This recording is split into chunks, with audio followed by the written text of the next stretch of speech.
Le savoir est une arme, je sais tirer les ficelles. Finalement ils peuvent faire de la fumée sans feu. Nos mots et Le Nouveau Courrier numéro 624, samedi 6 octobre 2012. La dévaluation du franc CFA en 1994 et ses magouilles obscures. Aux origines du pacte Ouattara-Sarkozy par Grégory Proch. Alors qu'Alassane Ouattara tient conférence à Paris dans le cadre de la commémoration des 40 années de la zone franc et que Pierre Moscovici, ministre français de l'économie et des finances, le présente comme un homme qui incarne notre volonté de faire le lien entre le passé, le présent et l'avenir, voir Jeune Afrique numéro 2699 du 30 septembre au 6 octobre 2012. Le Nouveau Courrier revient sur les secrets d'un épisode à la fois important et socialement douloureux de la zone franc en question.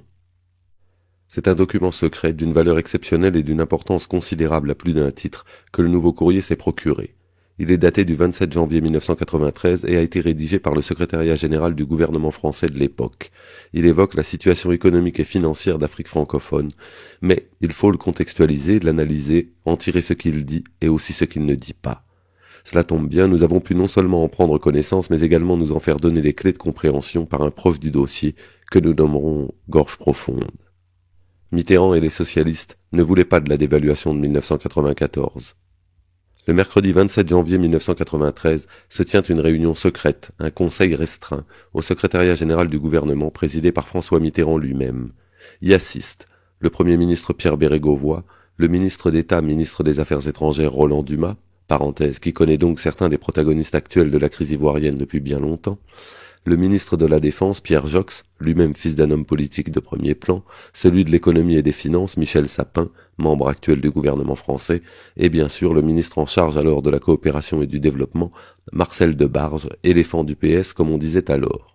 Signalons, présent au titre de la présidence de la République française, le conseiller M. Delahaye, le chef d'état-major M. le général Queneau et, plus étonnant, le secrétaire général adjoint Mme Anne Lauvergeon. M. Jurgensen, directeur général de la Caisse centrale de coopération économique, et M. Denoy de Saint-Marc, secrétaire général du gouvernement, complètent la distribution. En ce 27 janvier 1993, la France est encore à gauche pour quelques semaines. La droite remportera en mars les législatives, accédera au pouvoir, qu'elle devra néanmoins partager selon les délices constitutionnels français, avec le président de la République en place, François Mitterrand. Depuis 1981 et la victoire historique de celui-ci, la droite n'a pas gouverné, si l'on accepte la précédente cohabitation entre 1986 et 1988 qui vit Jacques Chirac accéder à Matignon. Autant dire que les réseaux france-africains dits de droite, en opposition supposée à ceux de gauche, s'activent et préparent leur retour aux affaires. 11 ans ou presque qu'ils attendent de réinvestir l'Afrique francophone et sa zone franc.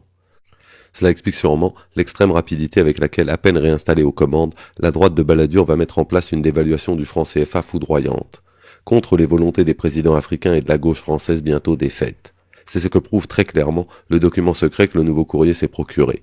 Ainsi lit-on sur la deuxième page de notre document que, le 31 juillet 1992, les présidents Bongo, Compaoré, Diouf et Houphouët-Boigny ont réaffirmé solennellement leur souhait de maintenir la parité actuelle des francs français et CFA. Mieux, pour ce faire, ils ont manifesté leur ferme engagement de poursuivre dans la voie de l'ajustement réel. Très clairement, la Mitterrandie souhaite une cure d'austérité, mais ne veut pas de dévaluation. En diminuant récemment les salaires de la fonction publique de 20%, le président Biya a montré que l'ajustement réel n'était pas hors de portée, se félicite le document. Admirable rhétorique. Aussi, pour le pouvoir français, il convient de soutenir cette démarche courageuse, premier pas vers un programme de redressement économique qui permette de rétablir les conditions d'une croissance durable sans ajustement monétaire et d'inciter la Côte d'Ivoire ainsi que les autres États de la zone franc à faire d'eux-mêmes. Le duo Kantsu-Ouattara, ceux qui ont poussé à la dévaluation à marche forcée. Ce n'est peut-être pas encore écrit dans les manuels d'histoire français, mais il est presque déjà notoire que depuis les indépendances, Libreville, Dakar et Abidjan sont les places fortes de la France en Afrique, pour ne pas dire de la France-Afrique. En 1993, les présidents que la France consulte et écoute se nomment Omar Bongo, Abdou Diouf, Félix Houphouët-Boigny, même si très diminué dans les faits, c'est Alassane Ouattara, son Premier ministre, qui gouverne. Mais aussi, et là encore ça surprendra sûrement quelques observateurs attentifs, Paul Biya, président déjà du Cameroun, et Blaise Compaoré, président déjà lui aussi du Burkina Faso. Les leaders africains le savent pertinemment. L'hypothèse d'une dévaluation du franc CFA est en 1993, depuis plus d'un an et demi, dans les tubes des plus libéraux du Fonds monétaire international et de la Banque mondiale, institution économique toute puissante issue des accords de Bretton Woods. Au FMI et en particulier à sa direction, M. Camp-Dessus en est un partisan inconditionnel. Et derrière lui, celui qu'un storytelling bienveillant et accommodant présente comme un ancien directeur du FMI ou un ancien directeur adjoint du FMI, mais qui ne fut dans les faits que membre du cabinet Camp-Dessus, Alassane Ouattara. Pour preuve, celui qui succédera à Camp-Dessus, embarrassé par quelques affaires pénibles, sera son vrai numéro 2, M. Fischer. La dévaluation du franc CFA, une fabrique de misère pour les masses africaines, une gigantesque opération spéculative pour les sachants. Finalement, le camp anti-dévaluation incarné par François Mitterrand et ses hommes perdra le contrôle de la situation. Le Parti socialiste défait aux législatives, Mitterrand doit cohabiter. Chirac préfère envoyer Balladur, le banquier par excellence, un physique de héros de Molière et de roi de France en même temps, le moins soupçonnable de tous, formé à la banque Rothschild et auprès de Georges Pompidou. Donc pas tout à fait innocent des affaires et réseaux de la France-Afrique. Autour de lui un gouvernement, le retour en force de réseaux qui, s'ils ont rouillé, n'en continuent pas moins d'occuper une bonne partie du terrain. La dévaluation se met en place. Elle n'empêchera pas une division par deux des salaires dans de nombreux pays, où elle s'additionnera à l'austérité préconisée par la gauche. Tout va aller vite, vraiment très vite. En quelques semaines, on passe de la note secrète de conseil restreint, recommandant en somme de repousser la dévaluation au profit de l'ajustement, à la mise en place effective de celle-ci.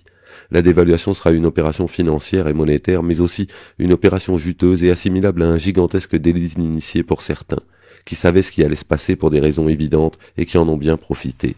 Les dommages et bénéfices seront tels que pour stopper l'hémorragie, le 31 juillet 1993, il sera décidé de suspendre la convertibilité du CFA. Le New York Times parlera plus tard de trains de camions remplis de billets france-africains transitant par Londres pour Genève. On disait alors que des Nigérians tenaient ce business excessivement lucratif. Il était urgent pour les vénards qui en possédaient d'aller changer en francs français ou en devises bankable ces CFA. Sarkozy était déjà à la manœuvre. Qui contrôlait donc ce bateau ivre de la dévaluation ? En premier lieu, en second chef et à tout seigneur, tout honneur, dans le désordre économique protocolaire, l'exécuteur des hautes œuvres et des basses besognes, celui qui officiait alors à Paris au budget, Nicolas Sarkozy. S'il n'a pas effectivement marié Alassane et Dominique Ouattara, on peut sans s'avancer conjecturer sur au minimum une rencontre fructueuse entre les deux hommes dans cette période. En second lieu, tout au moins dans les souvenirs précis de notre informateur de l'ombre, Anne Le Laurier, conseillère économique à Matignon.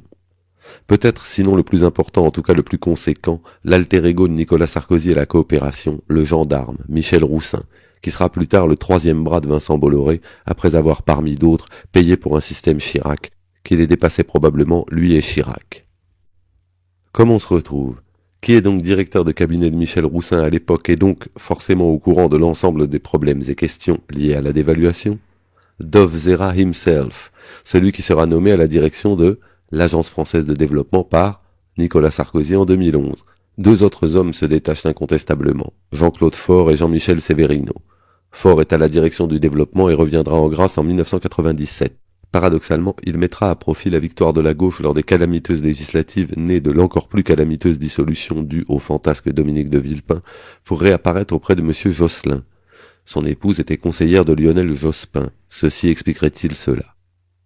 Severino, issu du cabinet de Jacques Pelletier, était le chef du service de coordination géographique. Notre ami Gorge Profonde voit en lui la cheville ouvrière de la dévaluation.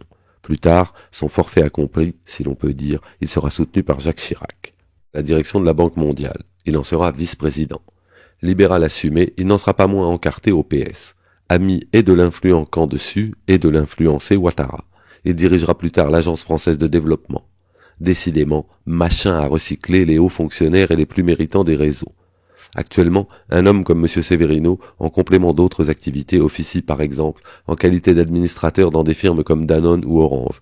On ne lui paye pas en salaire, mais en jetons de présence, à hauteur de 50 000 € chacune, chaque année, pour quelques heures de présence. La question qu'on ne peut pas ne pas se poser. Aujourd'hui, avec le recul, l'on sait que la dévaluation de 1994 n'a pas enrichi l'Afrique. Après un rebond artificiel de certaines économies qui se limitaient au beau tableau des institutions de Bretton Woods, la baisse généralisée du pouvoir d'achat qu'elle a entraîné a exacerbé la corruption chez les fonctionnaires, voire précipité des troubles politiques considérables comme en Côte d'Ivoire. La dévaluation n'a pas vraiment fait bouger la règle de la monoculture agricole, et l'industrialisation n'a pas fait des progrès fulgurants. On retiendra surtout qu'elle a enrichi ceux qui savaient ce qui allait se passer et comment cela allait se passer, et ceux qui pouvaient orchestrer le déplacement de l'Afrique à l'Europe de sommes considérables d'argent. ancien gouverneur de la Banque centrale des États d'Afrique de l'Ouest, où il disposait encore de solides réseaux, Ouattara a-t-il d'une manière ou d'une autre joint l'utile à l'agréable en ce temps-là? Aujourd'hui, les différentes affaires qui secouent la République française, notamment l'affaire Karachi, montrent que les années dont il est question ont été celles où les deux clans rivaux de la droite, les clans Balladur, Sarkozy et Chirac, étaient à la recherche effrénée d'argent pour financer leurs ambitions politiques. L'histoire retiendra sans doute que c'est dans cette période bien particulière que la grande amitié, pour ne pas dire le pacte, entre Nicolas Sarkozy et Alassane Ouattara s'est forgée. Time to play the game. Time to play the game.